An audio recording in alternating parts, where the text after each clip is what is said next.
So today we want to talk about canned goods. They are important. Sometimes you really just need something to be preserved for a long time, and it needs to be in metal, it needs to be in glass, it needs to be in something that's just going to hold on for a long time. Right. Convenience is important, and canned goods do provide convenience. It does, and you don't have to refrigerate them for the most part. Right. So the first thing I like to talk about every single time I talk about canned goods is tomato paste. That's the first thing I always bring up too, because you can do so much with tomato paste. And in fact, we make all of our own spaghetti and pasta sauce from this, just in general anyway, though, because it tastes so much better being homemade. But 1 can of tomato paste goes so far. You can make spaghetti sauce, you can make, I made enchilada sauce out of Dining on a Dime the other day. So this is Dining on a Dime by Heirloom. Wonderful book. I would highly recommend this if you're getting into food storage. This cookbook is right up your alley, because almost every one of her recipes is based on items that we would have in food storage anyway. But we are New Mexicans. We are very picky about our Mexican food, and I was a little hesitant using Tara's recipe because I'm used to chili, Right. like salsa and enchilada sauce made out of chilies, and hers was tomato paste, and I was convinced my family would not like it. My youngest daughter stood there at the stove and ate the enchilada sauce out of a pot. So, and that's unusual for her. Well, and the reason that this is different from other tomato products is that if you get tomato sauce, it has a lot of water in it, and it's seasoned. This is not seasoned. This is a concentrated tomato product that you add your own seasonings to. You add quite a bit of water to it, and it means that instead of, again, paying for water and paying for a larger can, you're paying for something that's incredibly basic as flour. Right. When it comes to cooking. Oh yeah, you can make your own tomato sauce out of this. Tomato soup. Tomato soup, yep. And so don't be fooled by the products. You can do pretty much anything you want to do with just this. And I think it's somewhere between 45 and 75 cents. I think we're paying about 40 cents. Right, and that's about what we pay. I know when we're in Tulsa, we pay a significantly larger amount for it. I think we got this at Costco in order to find one that was less than like 75 or 85 cents, so it depends on your region. Right. The other thing that I like to store a lot of, and this is from when I was having babies, if you have somebody with UTIs, for me, this is what I use. So I'm not giving medical advice, but having something like lemon juice to add to your water to chug if you have a UTI fixes things, in my opinion, better than antibiotics. But I'm not telling you what to do. Right. It's highly acidified. Yeah. Oh.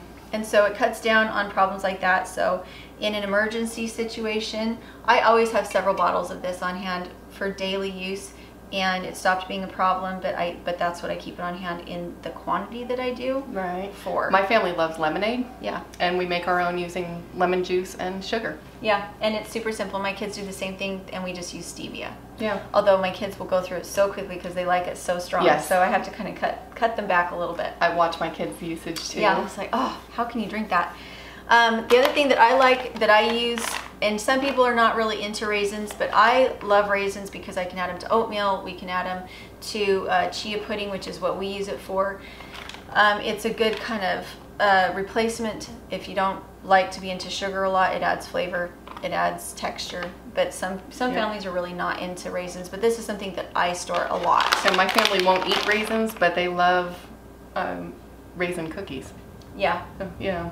So anything that you can add into your storage, if you know what you're generally eating on a weekly basis, and it's something that doesn't really work well as a dry good, you know, beans can transfer fine into cans, and that's fine. Or you can can it yourself. That's your thing. Where did the jar go?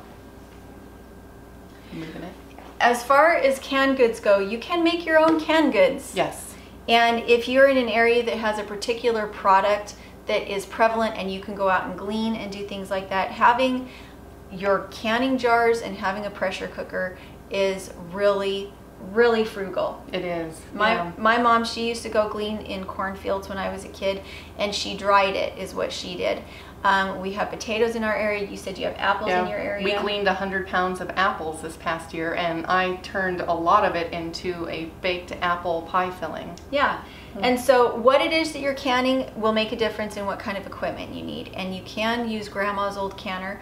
The thing is that if you're using a pressure canner, you need to have your seal checked, like a True Value or something. You take it in and they check your seal to make sure that it's safe. And if you're going to use a hot pack canner, you need to use highly acidic things. You can do pickles, you can do jams that have a lot of sugar in them. You can do fruit that has a lot of sugar in it. You can do tomato products because they're highly acidic, and the acidity keeps bacteria and botulism out. Oh, and the non-highly acidic, you need a pressure can. Yeah, anything that's meat, anything that doesn't have vinegar in it, that doesn't have a huge amount of sugar in it, you need to use a pressure canner. But these, you can use them over and over and over again. I recommend if you're going to do canning and you want to find some jars secondhand, I much more recommend getting it from a private individual who just isn't doing as much canning, like a little old lady down the street, rather than going to a secondhand store, because you don't know what's been in them. Right. The other thing you need to check for is check your rim. If there are nicks or any kind of non-smooth surface here, sometimes you can get some residue of like a jar lid and that can just come off, but if it's an actual nick in the glass, you don't want to be using that for canning. Yeah, that is an open invitation for bacteria to get into your food. And there is this balance between being frugal and being safe. And being stupid. Yeah, so balance. There is balance. When you're going into stuff like this and it's about the safety and health of your family, you want to be safety first. You don't want to take anybody else's advice. You want to do your own research. And along that line, we are trying to put together some classes that if you in your area would like some classes on canning or some classes on dehydrating, food storage, food prep type things, we are willing to do those classes for people.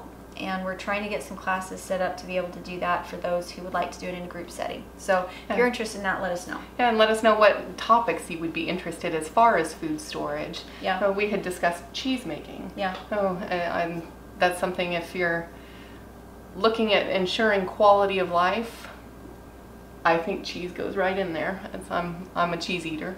And with our skill set as moms, we can really make a huge difference on our budget and on the health of our family by improving our skills. Yes. The other thing is that like Catherine was saying when she made the pie filling is if you can glean things, a lot of times if you can glean fruit at a certain point and put it in jars, then if you find that your family doesn't eat it, you can then take it out of the jars and you can dehydrate it and turn it into fruit leather and fruit snacks and things like that.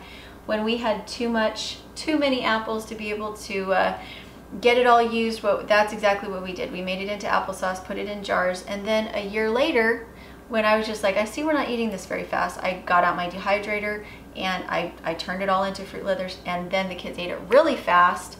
And so now that's what I do every year. I store my fruit leather making supplies in jars until I'm ready to make fruit leather, and that way it doesn't go to waste, and I am not freaking out about food that's going to spoil that we could use potentially later.